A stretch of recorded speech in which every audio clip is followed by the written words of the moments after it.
Fala aí, pessoal. Tudo bem com vocês? Como estão? Vamos continuar, né, o nosso tema. Estávamos falando sobre potencial de ação. Então, hoje vamos terminar de falar sobre o potencial de ação e vamos falar um pouquinho sobre sinapse, tá? Uma sinapse química, uma sinapse elétrica, excitatória, inibitória, coisas que provavelmente também, sinapse excitatória e inibitória, nós já conversamos um pouquinho, tá? Então, vamos falar sobre o restante que falta do potencial de ação e sobre as sinapses. Então, aqui só exemplificando, né?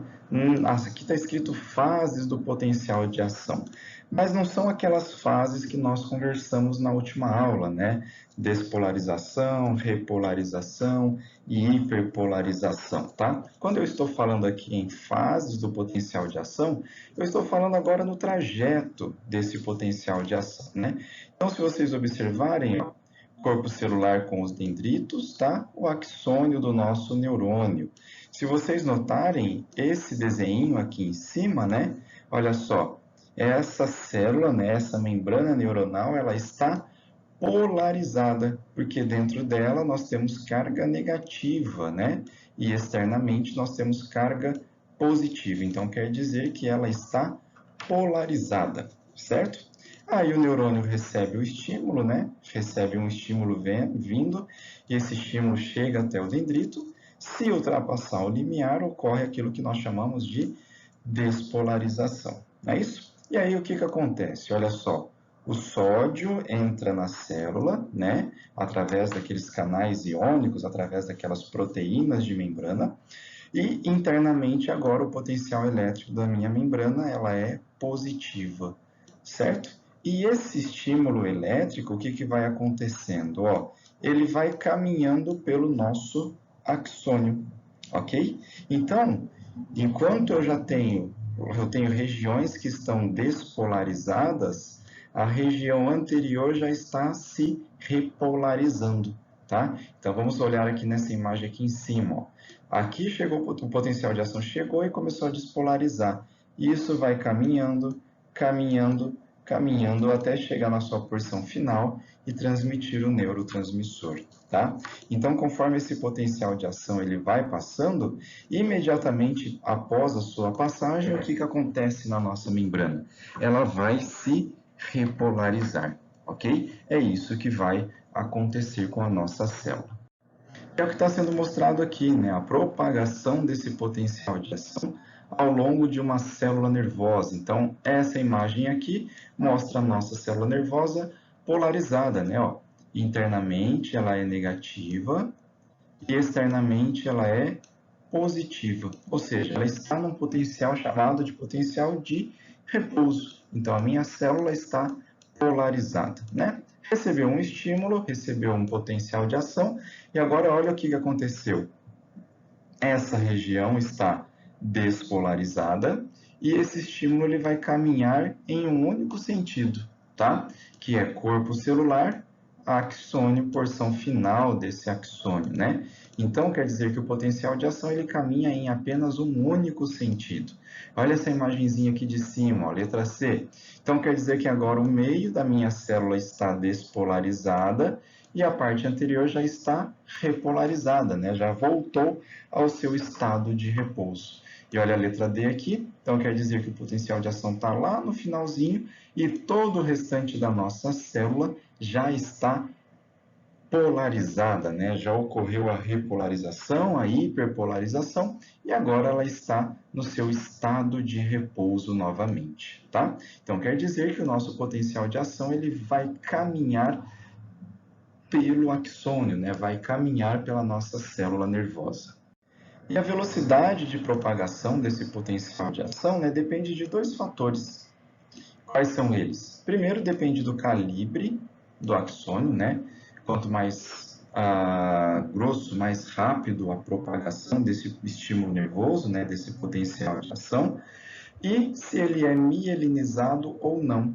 Lembra lá da anatomia, provavelmente, que os neurônios eles possuem uma bainha de mielina, certo? E essa bainha de mielina é responsável por dar rapidez ou por promover a rapidez na propagação do impulso nervoso, certo? Doenças como, por exemplo, a esclerose múltipla, a pessoa perde a mielina perde a bainha de mielina, né, desse neurônio, consequentemente dificulta a transmissão do impulso nervoso, tá?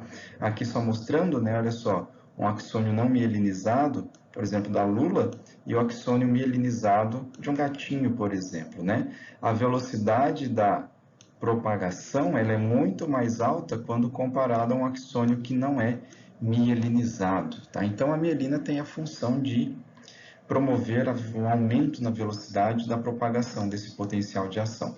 E o potencial de ação nada mais é do que transmissão da informação. Então, quanto maior a velocidade, quer dizer que maior a velocidade na propagação dessa informação.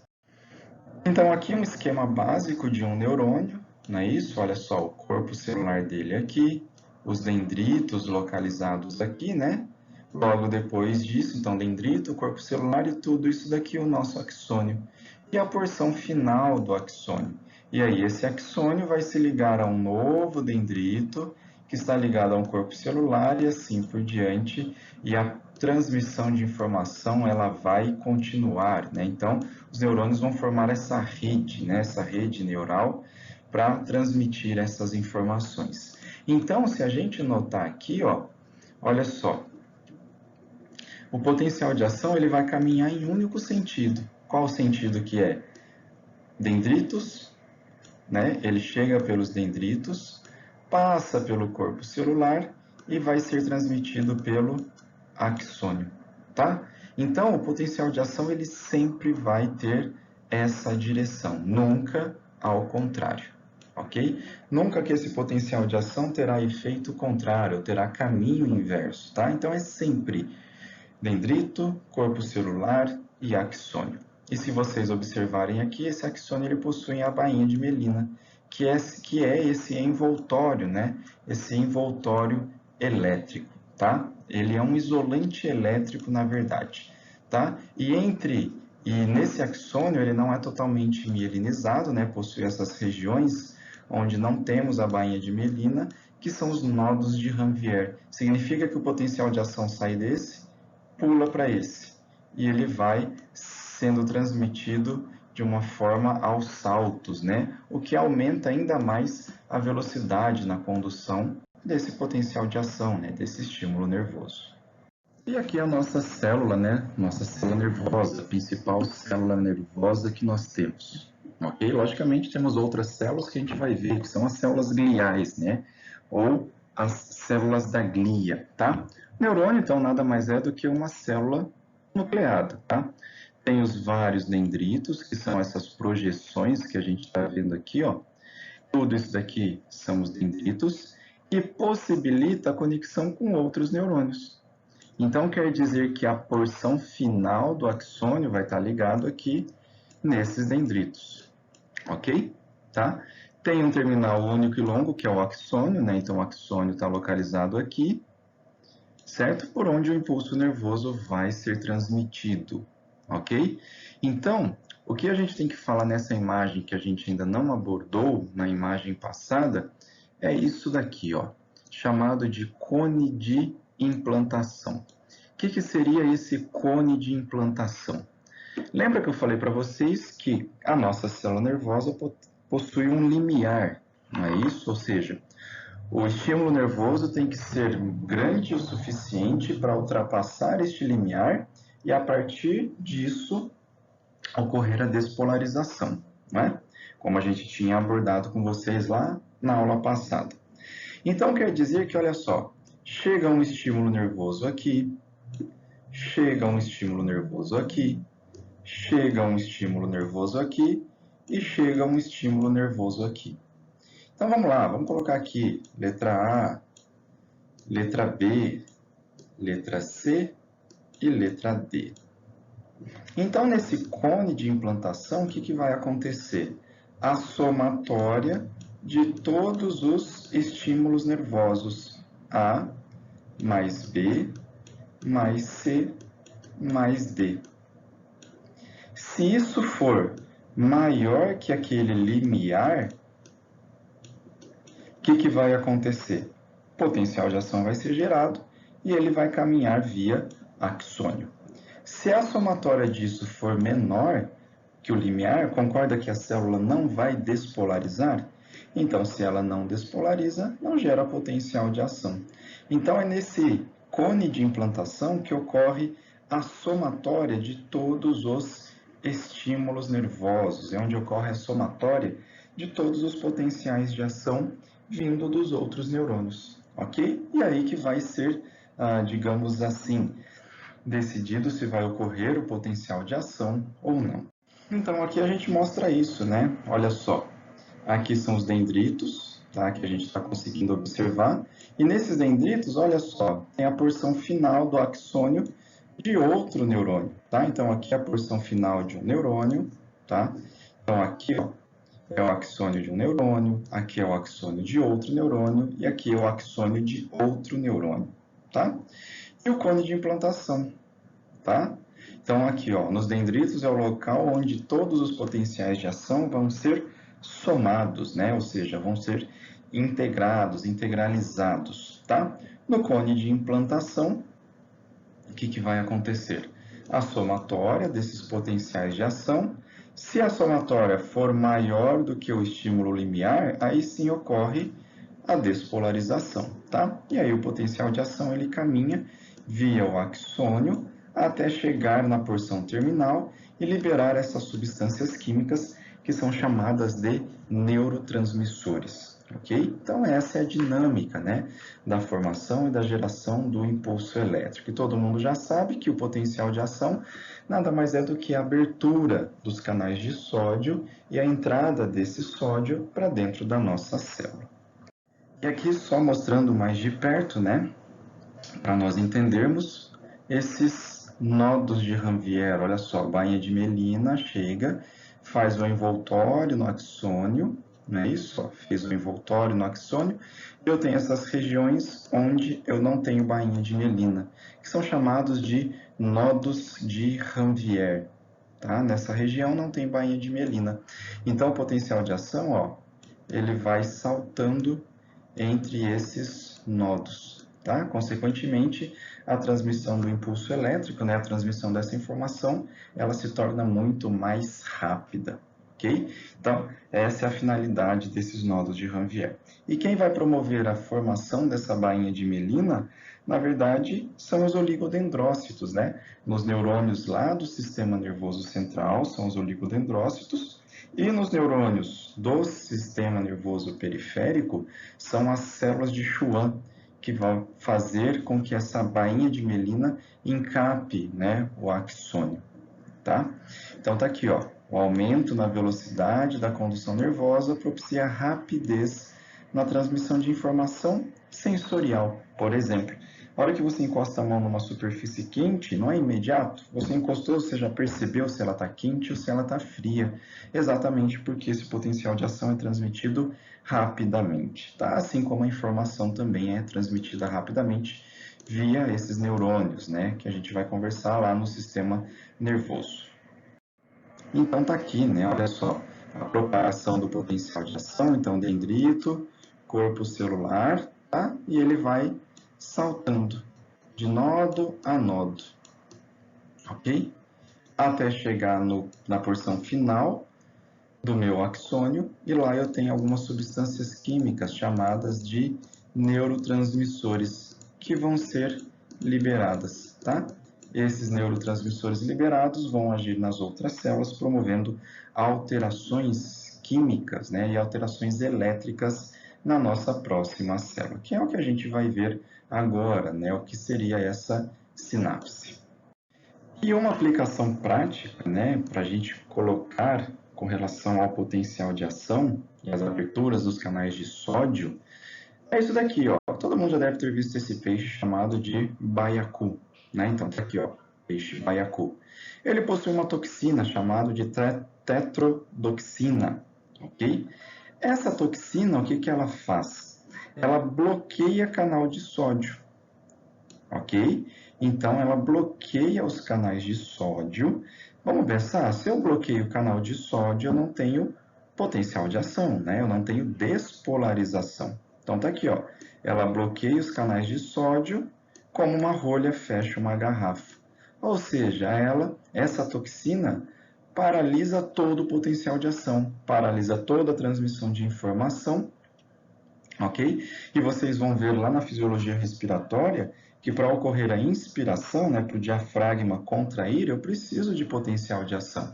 Então, se o diafragma não contrai, não tem processo inspiratório, consequentemente, o paciente ou a pessoa vem a óbito por causa disso, tá? Então, isso é um exemplo de bloqueio dos canais de sódio. Outro exemplo também é a utilização da lidocaína. Lidocaína é um anestésico local, tá? Que, para que eu aplico em volta de um determinado nervo, o que ela faz? Ela vai lá e bloqueia os canais de sódio. Então, tá aqui, ó, funciona bloqueando o canal de sódio, certo? O que interrompe o potencial de ação e, consequentemente, a transmissão do impulso nervoso, tá? Então, bloqueando isso, não tem transmissão de informação. Então, se eu cortar a pele, ou se eu, por exemplo, todo mundo já foi ao dentista e recebeu uma anestesia. Essa anestesia é baseada em lidocaína, ou tem ação semelhante a essa lidocaína, né? Então, se ocorre o bloqueio do potencial de ação, o bloqueio dessa transmissão de informação, aquela região não transmite mais, por exemplo, as sensações dolorosas, tá? Então, se não transmite mais essas sensações, o paciente não sente mais nada, tá? Então, olha aqui, ó, praticamente todos os anestésicos locais, tá? Bloqueia canal de sódio, porque os outros anestésicos gerais, eles funcionam de uma maneira diferente. E agora chegamos nas nossas sinapses, tá? O que é uma sinapse? Sinapse é a comunicação entre uma célula e outra, tá? Então, tá aqui, ó. Uma célula comunica ou influencia diretamente outra célula.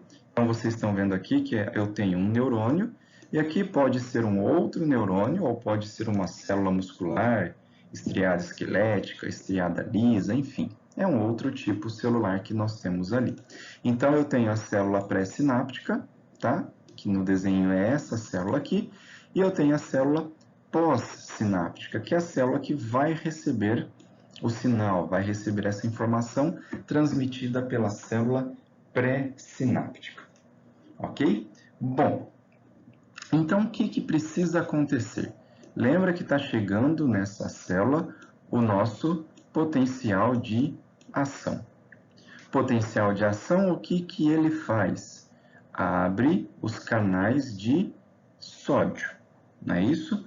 Canal de sódio entra, ou melhor, o sódio entra e causa despolarização, potencial de ação, ok? Todo mundo lembra que potencial de ação é uma alteração elétrica dentro da nossa célula, não é isso? Então, beleza.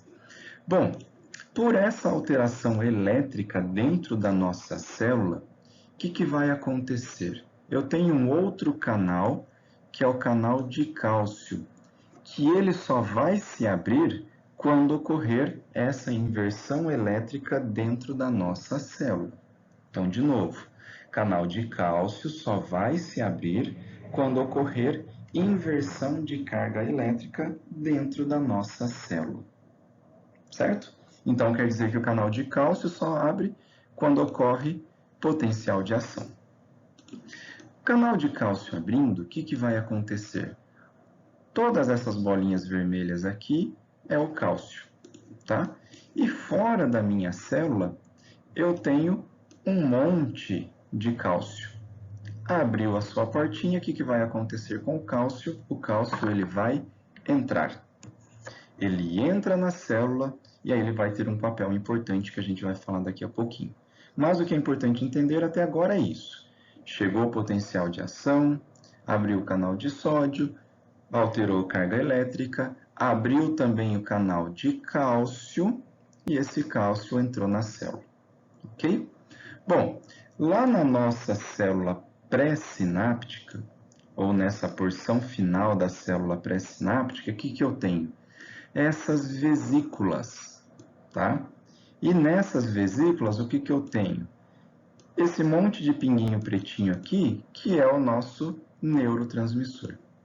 Então, o nosso neurotransmissor está armazenado dentro dessas vesículas.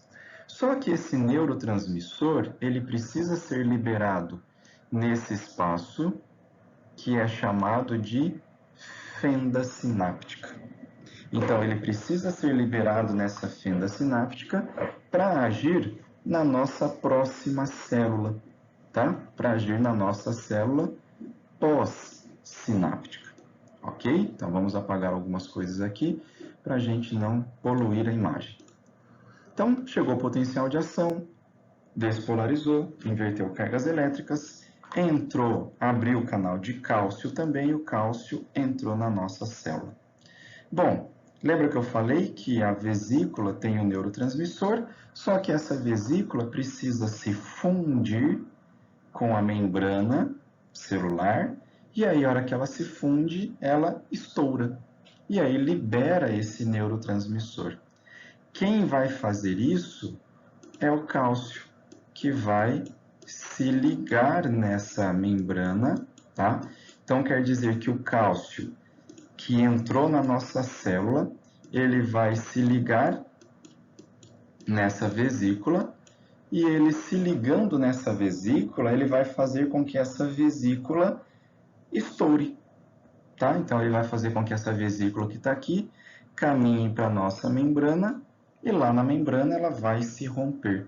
E aí, ela se rompendo, libera os nossos neurotransmissores, tá? A liberação desse neurotransmissor, o que vai fazer, né? O que esse neurotransmissor ele vai fazer? Ele vai lá na nossa célula pós-sináptica, vai se ligar no receptor específico, vai promover a abertura desse receptor, consequentemente o sódio vai entrar e o potencial de ação ele vai continuar, ok? Então é isso que ocorre na nossa sinapse. Sinapse nada mais é do que comunicação entre uma célula e outra. Pode ser célula nervosa ou pode ser entre célula nervosa e uma fibra muscular, por exemplo, ou qualquer outro tecido. Então aqui só esquematizando, né? Olha só, todas essas bolinhas verdinhas nada mais é do que as vesículas contendo o neurotransmissor. Conforme o potencial de ação chega, essas vesículas vão se ligar na membrana, vão se romper e vão se ligar no próximo receptor e o sódio vai caminhar no próximo neurônio, né? Ou na nossa próxima célula. E esse desenho mostra aquilo que a gente conversou, né? Olha só, está chegando o potencial de ação, está promovendo a abertura dos canais de sódio e também está promovendo a abertura dos canais de cálcio.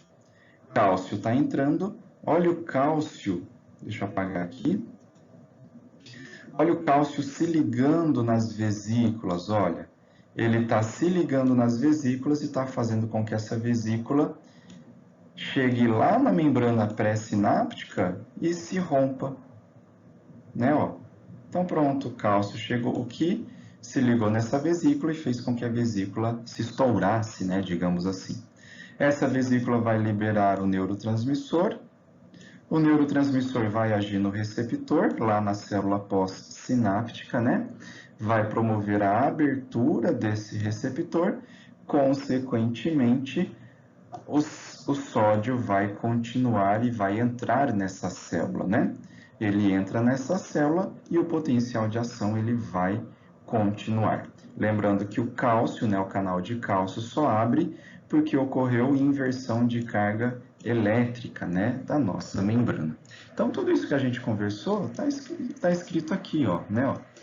Potencial de ação, canal de sódio, despolarização, abre também canal de cálcio, cálcio entra, faz com que a vesícula se rompa, esses neurotransmissores são ligados, né, e promove a abertura dos seus receptores.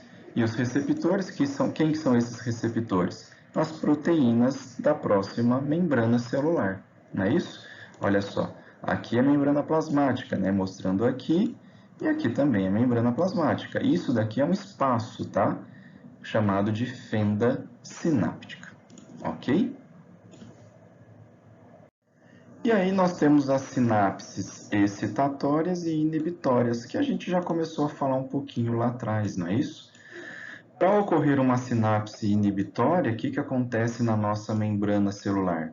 Hiperpolarização. Para ocorrer uma sinapse excitatória, vai ocorrer despolarização, né? Então, aqui abre canal de sódio e aqui abre canal de potássio e canal de cloreto também, certo? Tudo depende do tipo de neurotransmissor que é liberado. O ácido GABA-aminobutírico, por exemplo, ó, o GABA, ele é um neurotransmissor que vai promover uma sinapse inibitória. Então, ele vai causar uma sinapse inibitória, tá? Então, ele vai causar um certo grau de depressão lá no sistema nervoso central. Então, o que nós conversamos nada mais é do que uma sinapse química, né? Que é o exemplo clássico que está aqui, ó. Sinapse química, por que ela é chamada de sinapse química? Porque eu tenho substâncias químicas sendo liberada nesse espaço, né? Sendo liberado na fenda sináptica. E esse mediador químico, ele vai se ligar na proteína, vai abrir essa proteína e o sódio vai entrar. Isso é chamado de sinapse química. Já numa sinapse elétrica, eu não tenho a liberação dessa substância química.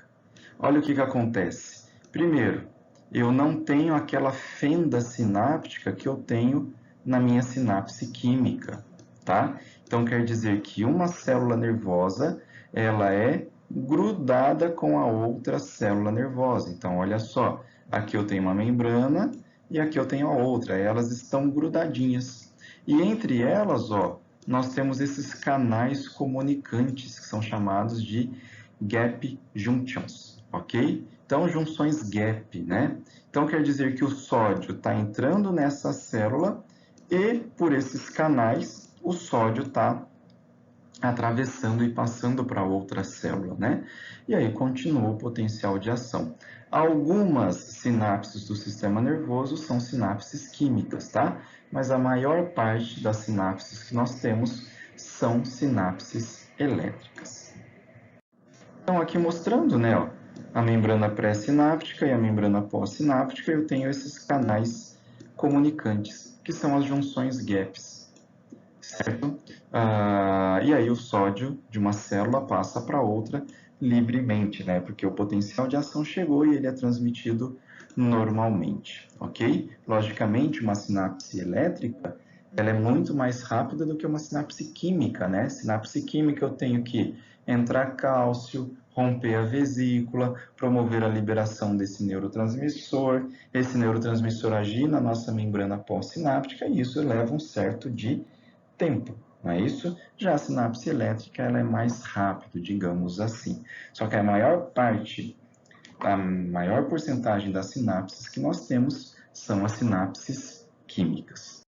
Então é isso, pessoal. Era o finalzinho que nós precisávamos conversar sobre o potencial de ação. E a gente já vai começar a ver sobre também a fisiologia do sistema nervoso, ok? Então, nos vemos na nossa próxima aula.